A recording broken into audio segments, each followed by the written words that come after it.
You loved Modern Warfare 2019. In fact, you were pretty good at it too, dropping high kills, good streaks, and overall just a good consistent playstyle. Sometimes you had your bad games, but it is what it is. So, you've just downloaded Modern Warfare 2. You hop into the game and things don't quite go as you wanted them to. You die way too often, you keep going negative, and you just don't know how to improve. Well, fear not, this is how to settle in to Modern Warfare 2. Before we start this video, make sure to use the YouTube chapters feature. I've split this video up into all of the parts that we'll be covering. So if you're looking for a specific thing such as settings, maybe attachments, perks, how to play the game, then please, it's all split up on the timeline, so make sure to look at that. The first thing we're going to get into is how to play and improve. So you have to realize that Modern Warfare 2's playstyle is very different to Modern Warfare 2019's style of play. In Modern Warfare 2019, you're able to jump shot, bunny hop, slide cancel, move around very quickly. In this game, however, you've got to slow things down. I don't mean that I want you to sit in a corner or prone in a corner with your headphones maxed out and just wait for people to come to you. That's not what I mean. There is still an element of running around which you can do. It's just got to be thought out more. So firstly, you need to be pre-aiming common places where enemies may be. You can't just sprint all the time because the sprint to fire speed is a lot slower than in Modern Warfare 2019. You can't jump around corners as such because what they've done is that when you jump around a corner, pulling out your gun takes even longer than usual. So jump shotting can work for certain guns and certain builds, but it has to be used a lot more carefully than you could do it in Modern Warfare 2019. So you have to be focusing more on moving a bit slower through the map, less sprinting, more walking with your gun ready, but the occasional sprint can help you win a gunfight, and you need to focus on your crosshair placement. What I mean by that is your crosshair needs to be placed in the center of your screen, or where the enemy's head roughly will be. This will help you to get the first shots in and the more damaging shots in, because you don't want to be aiming for the feet. This game has a very fast time to kill. There's a few ways in which you could practice getting used to the Modern Warfare 2 playstyle, and also the guns that you have. So one of them is actually to go against bots in a private match. Go around to the different maps that you have available to you, which will be all of the maps that are in multiplayer at the current point in time. Go and have a little look, put in 5 bots I think is the max you can do. Put them on recruit, just keep it nice and simple. Have a little feel for the game, understand how when you jump the ADS is a lot slower. When I say ADS, I mean aim down sight speed. Also experiment with the different guns you have, look at the map and see how it's going to be played out. Another way which is new to Modern Warfare 2022 is the firing range. Now the firing range is a great place where you can just learn how your gun feels. There's not really too much else to it. Maybe in the future they'll experiment and add more things to that, but for the time being you can just experiment with your gun's recoil, how the different attachments affect the gun, and that may help you with your crosshair placement, your positioning, and help you to win more gunfights, because if you know the recoil pattern you can take fights at longer distances, and also your shots will just be more accurate and you'll land more shots, which will obviously help you win more gunfights. Now that you know some ways to play the game and also how to improve, let's start moving on to the settings. Now as a whole, the settings are very similar to Modern Warfare 2019. You know, all the usual settings for controller and both keyboard and mouse. For us console players, though, we finally have Field of View, or FOV. Now, for me, what I found is, as soon as I saw this option, I ramped up to 120, and it looked amazing, but I found I was actually struggling to play. So what I did is actually went back to my old console FOV, and then I slowly worked up my FOV, slowly tuning my sensitivity along with it. If you didn't know, your FOV will affect your sensitivity because obviously you can see more of the screen, so it's going to feel a bit different. So what I would recommend you do is, for us console players, go back to the base FOV that we started at, which I believe is 80 or 90, I'm not 100%. and then increase it by about 5, and every time you increase it by about 5, or even maybe by 10, then consider upping your sensitivity by 1. Now on keyboard and mouse you can go up in smaller increments, which makes it easier to, you know, move up that sensitivity along with your FOV. On console, however, you only have, or controller I should say, you only have certain set numbers. So maybe you want to increase it by 10 or 15 each time, and then increase your sensitivity by 1 or something on those lines.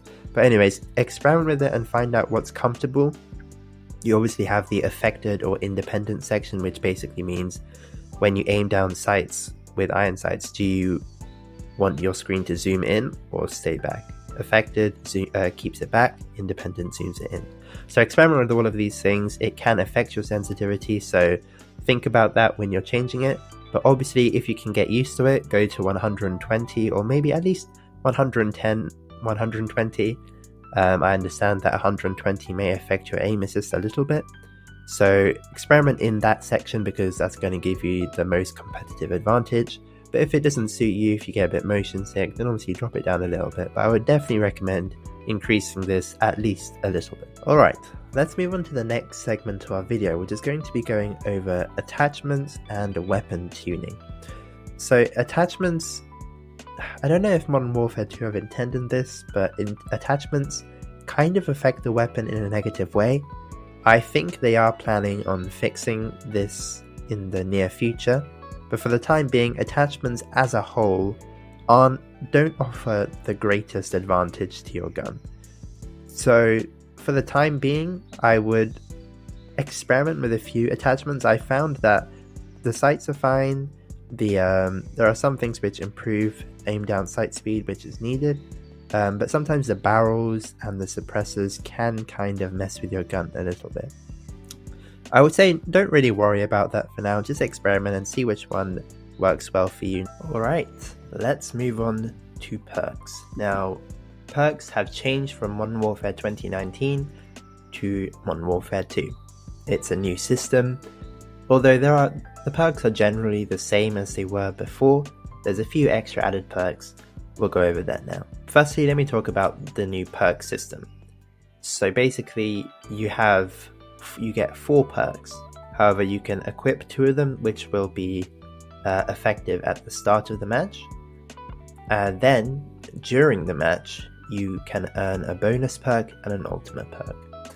The bonus perk is earned roughly around 4 minutes into the game, and the ultimate perk is earned roughly about 8 minutes into the game. So, I want to talk about leveling up your guns and also how to unlock certain guns. So basically, some guns are locked, and the way you unlock them is if you hover over it on the top left, it will say what gun you have to level up in order to unlock that gun. For example, to unlock the Lockman sub, which is like the MP5, you have to level up the Lockman 556 to level 12, and to unlock the Lockman 556 you have to level up the Lockman 762 to level 13. So you can kind of see like certain guns are put into certain almost like families of guns, and then you have to level them up to unlock another gun to level that up so you can unlock another one.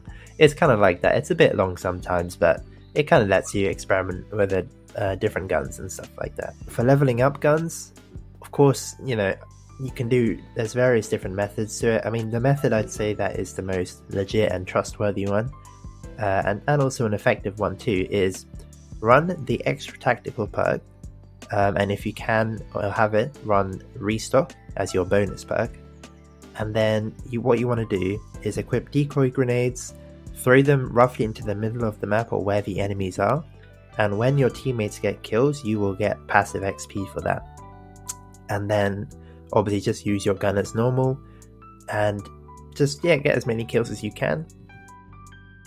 Lastly, let's talk about camos. Now, camos have never been easier in my opinion. I think there's still a grind to it, but to get something like gold, it's very simple. So basically, you will unlock different challenges for your gun as you level the gun up.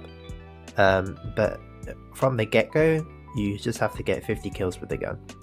And then you will have one which will be 50 kills while ADSing, which is also very simple. And then the next 2 challenges can vary. Sometimes it's get 10 double kills, get 15 hipfire kills, get 10 point blank kills. Those ones vary, but as a whole it's very simple. And then once you've done the 4 challenges you need, you will unlock the gold challenge. And the gold challenge is get 3 kills, thinking maybe 10 times without dying, I think, which is pretty simple. That's how to get a gold camo. Once you've done the gold challenges for every single gun in a category, say you've done it for assault rifles, which I believe is 8, then you will unlock platinum challenges, and you will have to do it for each gun, and it's usually fairly simple, I guess. For example, for the M4 it's 25 longshot kills. It can be a bit tedious, but as a whole it's fairly simple. Then once you've done that, to unlock polyatomic, you have to do 51 platinum camo challenges, which is the number of guns available at the game at launch. Obviously there'll be new guns coming to the game, but that won't be needed to get polyatomic. And then same thing, 51 polyatomic challenges to unlock Orion. So it's it's simple. It's obviously going to be difficult, but it will take some time. But as a whole, the challenges are actually pretty simple. I mean, I've already done 6 gold guns, moving on. Oh no, I've done 7 now. Yeah, I've done 7 gold camos. I've just got to do an 8th one to get platinum. So it's a pretty simple process. It just takes a little bit of time, but if you're smart about it, you can definitely get it done pretty quick. Alright everyone, well thank you for making it this far to the video. We have now concluded all aspects of Modern Warfare 2. Now obviously I didn't go too in depth on the topics, but in the future I'm going to be making more in-depth topics for settings, attachments, good loadouts, and especially since Warzone 2 is coming out tomorrow when I'm going to upload this video, there is a lot of stuff to be covered, and I'm sure you guys will need some help. So if you like any tips and tricks type videos, as well as good gameplay from someone who plays keyboard and mouse and controller on console, consider subscribing. It's free and it only takes a second of your time, and it will help me out a lot as we move on to this new era of Call of Duty. Well, thank you very much for watching. Have a great rest of your day, and I'll see you all in another video very soon, God willing. Peace.